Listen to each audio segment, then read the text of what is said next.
ముఖ్యమంత్రి తీరు ఒక్కోలా ఉంటుంది. పాలకులు ఎవరైనా తమ చేతికి అధికారం వచ్చాక తమ మార్కు కనిపించేలా ఏదైనా కార్యక్రమాలను చేపట్టాలని భావిస్తూ ఉంటారు. తెలంగాణ రాష్ట్ర ముఖ్యమంత్రి రేవంత్ రెడ్డి విషయాన్నే తీసుకుంటే సీఎం అవుతానన్న ఆశ ఆయనలో ఉన్న అదెప్పటికీ సాధ్యమన్న దానిపై ఆయనే స్పష్టత లేని పరిస్థితి. తాము సీఎం అయ్యాక తన సన్నిహితులతో మాత్రమే కాదు, ఓపెన్ మీటింగ్స్ లోనూ తన సీఎం అయ్యాను అని, తను సాధించాల్సింది సాధించానని, ఇక ప్రత్యేకంగా సాధించాల్సింది ఏమీ లేదని, ప్రజలకు వీలైనంత మంచి చేయడం మాత్రమే మిగిలి ఉందని చెప్పటం కనిపిస్తుంది. అంతేకాదు హైదరాబాద్ మహానగరాన్ని మనస్థాయికి తీసుకెళ్లాలని కల ఆయనను చెప్పినప్పుడు చాలా మంది అసాధ్యమని, అనవసరమైన విషయాల్లోకి వెళ్తున్నట్లుగా విశ్లేషించారు.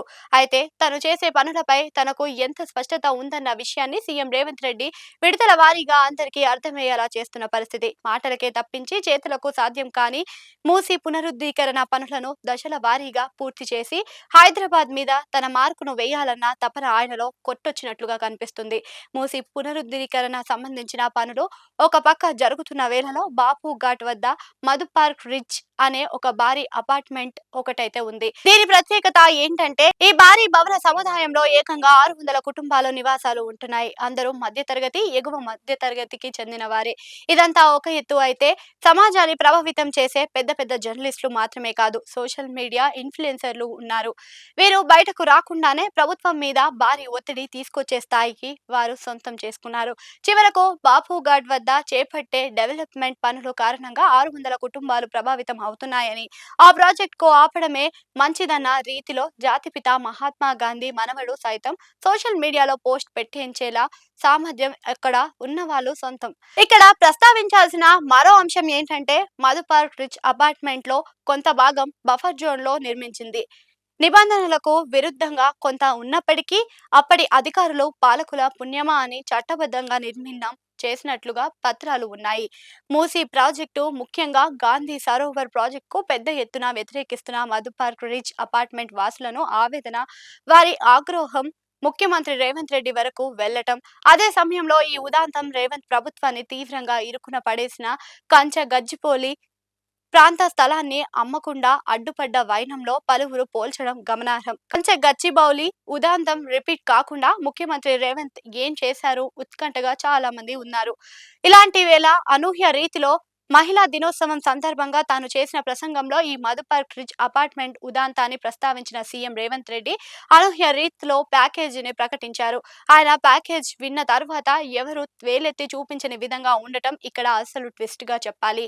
ఇక్కడే కేసీఆర్ రేవంత్ల పాలన తీరులో ప్రస్తావించాలి. తాను తీసుకున్న నిర్ణయాన్ని ఎవరైనా ప్రశ్నించినా, ఎవరైనా కాదన్నా, వ్యతిరేకించిన వారిని ఉపేక్షించుకోకపోవడం, వారిని తన చేతిలో ఉన్న అధికారంతో నోరు తెరవకుండా చేయడం కేసీఆర్ స్టైల్. అలా అని మరీ అంత దుర్మార్గంగా వ్యవహరిస్తారా అంటే కాదనే చెప్పాలి. ఎవరైనా సరే కేసీఆర్ తీసుకున్న నిర్ణయాలకు భిన్నంగా తమ వాదనను వినిపించాలి అనుకుంటే ఆ విషయాన్ని డిమాండ్ రూపంలో కాకుండా విన్నపం రూపంలో చెప్పుకోవాలి. మిమ్మల్ని వ్యతిరేకిస్తే విభేదిస్తున్నా అన్నట్లుగా కాకుండా, మీరే చేస్తున్నది సరైనది కాకుంటే, ఇది ఇంతమంది అలాంటి పరిస్థితిలో ఉన్నారు, వారిని మీ పెద్ద మనసుతో మాత్రమే ఆదుకోగలరు, మీరు మాత్రమే వారికి దిక్కు, ఏదో ఒక సాయం చేస్తారా సార్ అన్నట్లుగా వినతి పత్రంలో అడిగితే సానుకూలంగా స్పందించే వీలుంది. ప్రభుత్వ నిర్ణయాన్ని నిలదీస్తాం, ముఖ్యమంత్రి హోదాలో ఉన్న కేసీఆర్ ను ప్రశ్నిస్తాం, ప్రజా పోరులో ఆయన మెడలు వంచుతాం లాంటి మాటలు వస్తే మాత్రం ఆయనలో మరో మనిషి నిద్ర లేవటమే కాదు, వారు కోరుకున్నది ఒకటంటే ఒకటి కూడా ఇవ్వని తత్వం గులాబీ బాస్ లో కొట్టొచ్చినట్లుగా కనిపించేది. అదే ప్రస్తుతం ముఖ్యమంత్రి రేవంత్ రెడ్డి మాత్రం అందుకు భిన్నంగా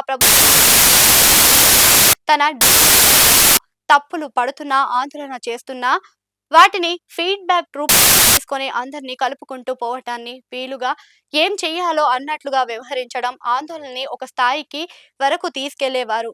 వారి నోటి నుంచి మాట రాని విధంగా పరిహారాన్ని ప్రకటించే ఎత్తుగడలు సీఎం రేవంత్ రెడ్డి అనుసరిస్తున్నారు. తాజాగా మధు పార్క్ రిచ్ విషయంలో కూడా అదే పని చేశారు. ఆ భారీ అపార్ట్మెంట్ కు 7 ఎకరాల విస్తీర్ణంలో నిర్మించారు. గాంధీ సరోవర్ ప్రాజెక్టుకు తీవ్రంగా వ్యతిరేకించే ఆ అపార్ట్మెంట్ వాసులు యూట్యూబ్ వీడియోలో లేవనెత్తే ఎన్నో అంశాల్ని తన తాజా ప్రసంగంలో పేర్కొని ప్యాకేజీ మాట రాకుండా చేయటమే కాదు, ఇంతకు మించి ప్రపంచంలో మరే ప్రభుత్వం పరిహార ప్యాకేజ్‌ను ఇవ్వనన్నట్లుగా ఉండటం రేవంత్ ప్రత్యేకత అని చెప్పాలి. ఇంతకు ఆయన తాజాగా ప్రస్తావించిన ప్యాకేజ్ ఏంటంటే మధుపర్ బ్రిడ్జ్ అపార్ట్మెంట్‌కు దగ్గరలోనే మరో 7 ఎకరాల ప్రభుత్వ భూమిని ఆ అపార్ట్మెంట్ వాసులకు ఇవ్వటం. ఇప్పుడు ఎలా అయితే అపార్ట్మెంట్ ఉందో సరిగ్గా అదే రీతిలో అపార్ట్మెంట్‌ను నిర్మించేందుకు అవసరమైన నిధులను ప్రత్యేక బ్యాంక్ అకౌంట్‌లో ప్రభుత్వం వేస్తుందని, అపార్ట్మెంట్ వాసులు సంఘంగా ఏర్పడి నిర్మాణం చేసుకోవచ్చని పేర్కొన్నారు.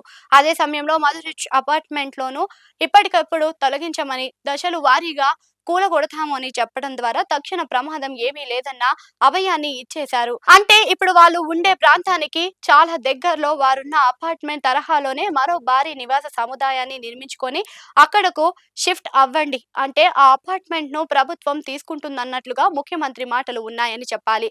కేసీఆర్ మాదిరిగా తన మాట ఎలా అయినా నెగ్గాలనే పట్టుదల ముఖ్యమంత్రి రేవంత్ రెడ్డి విషయంలో మరోలా ఉంటుంది. నా మాట నెగ్గాలి, నేనే అనుకున్నది జరగాలి, నష్టపోవాల్సిన అవసరం లేదు. నీ ముఖంలో చిరునవ్వు చెదరకుండా నేను చేయాలనుకున్నది చేస్తా మిత్రమా అన్నట్లుగా రేవంత్ అప్రోచ్‌మెంట్ అయితే ఉంటుందని చెప్పవచ్చు.